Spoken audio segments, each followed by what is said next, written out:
Now coming to the plane of least pelvic dimension, which forms the lowest part of the cavity, and the plane of least pelvic dimension is irregular in outline. It resembles two triangles with their bases meeting at the interstitial spine, tip of the fifth sacral vertebra posteriorly, sides are bound by ischial spine and in front by the lower border of symphysis pubis. So this question is commonly asked in the exam. What is the significance of the plane of least pelvic dimension? It is the narrowest plane in the pelvis. It roughly corresponds to the origin of levator ani muscle. It is a plane at which internal rotation occurs. It marks the beginning of the forward curve of pelvis or the curve of Caras, which is the path the baby follows through the pelvis. And the plane of least pelvic dimension is a landmark used for pudendal nerve anesthesia.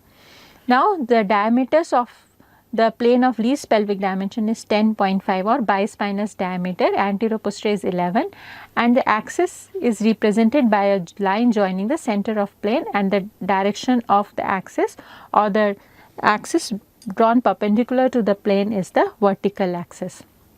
Now coming to the obstetrical outlet, the front is the lower border of the symphysis pubis, laterally ischiopubic rami, ischial tuberosity and sacrotuberous ligament, posteriorly the coccyx, and the plane of anatomical outlet is formed by a line joining the lower border of symphysis pubis to the tip of the coccyx. The plane of the outlet makes an angle of 10 degrees with the horizontal because of the irregular shape of the pelvis.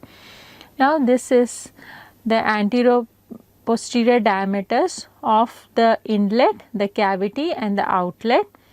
So the inlet is a horizontal oval, the cavity is round and the outlet is a vertical oval. So the anteroposterior diameters of the cavity are 11, 12, 13, of the brim are 11, 12, 13 and of the cavity are 12, 12 and 12, and of the outlet is anteroposterior diameter is 13 and the transverse is 11. Now coming to the lie. Lie is defined as the relationship between the longitudinal axis of the fetus and the longitudinal axis of the uterus. The lie can be longitudinal lie or it can be a transverse lie. Now imagine a uterus in which the dextrorotation has not been corrected. So if this uterus, I correct the dextrorotation, it will become a longitudinal lie.